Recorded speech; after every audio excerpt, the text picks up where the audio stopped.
Want to be up to date with the news on finance, fashion, society, science, sports? Look no further with the award-winning news presenter Tim Tullamore at NestingNews. Good evening. This is NestingNews on Channel 1, and I am the Bear Grylls who teaches you how to survive in the wild world of crypto. Tim Tullamore. Today we continue our observations of the SEC circus, new signs and hints of the inevitable mass adoption, CBDC around the globe, and more. Starting off, Bitcoin is trading around 29,000. Wowza! Very nice. Certainly a great appreciation since last week, and more importantly, a positive price action. But this is not the end of it, as the data also shows a steady decrease in the selling pressure for Bitcoin and Ethereum on crypto exchanges, as well as increasing accumulation rates. To elaborate, this suggests that investors at large are expecting the crypto industry to pick up. And all of this despite the SEC circus act that seems too deep for the chair clown to drop now. Speaking of that, we just received the newest development from the courtrooms of Coinbase versus the SEC lawsuit, and it's quite hilarious. Well, ridiculous, but hilarious. As the youth says, check this out. So, Coinbase, as part of their defense, has requested the court to enforce the SEC's disclosure of what are the exact laws around crypto assets and how has Coinbase broken them. The official statement from the Securities Exchange Commission sounds something like, well, the legislative set of rules is clear and publicly available, but we cannot provide them. Sounds like a needy and whimsical girlfriend who got offended for something you should guess yourself, but gives nothing concrete in the argument. To give you some more context, Coinbase had asked the SEC to come up with a list of rules for the crypto assets over a year ago, which the regulator completely ignored, without even giving any adequate response or ETA. Nevertheless, the SEC had enough time and motivation to go after Coinbase recently in their lawsuit.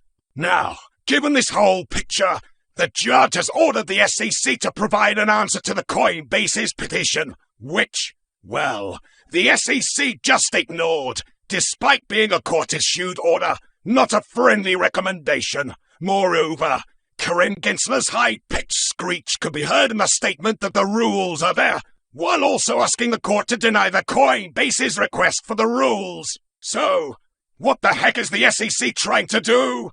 No, really, we don't have an answer. Neither does Paul Grewal, Coinbase's chief legal officer, who gives more details about these shenanigans in his Twitter thread.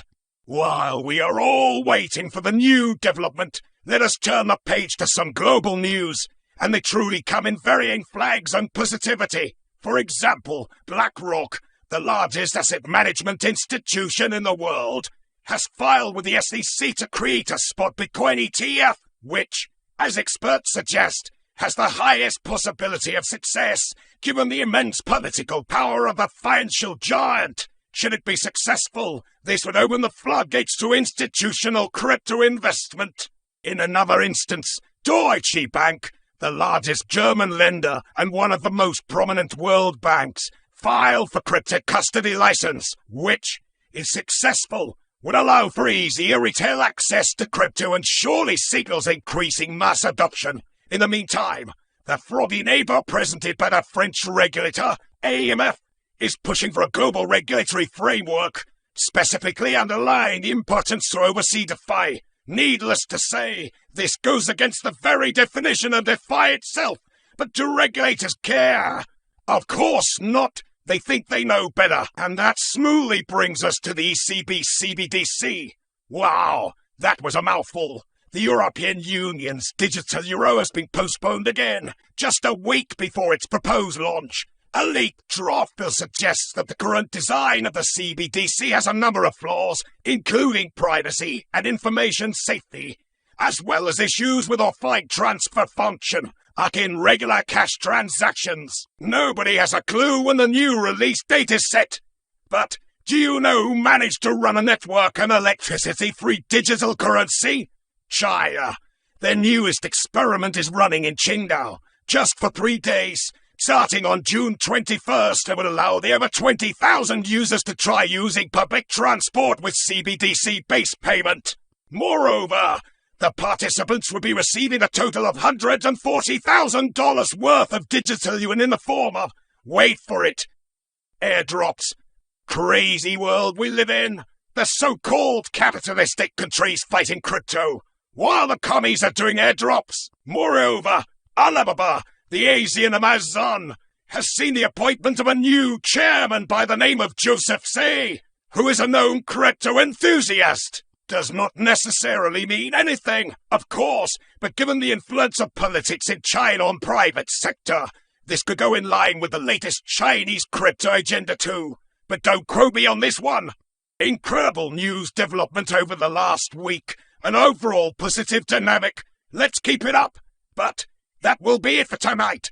It was Nesting News on Channel 1, brought to your screen by Tim Tullamore. Don't neglect the importance of vitamin D, and good night.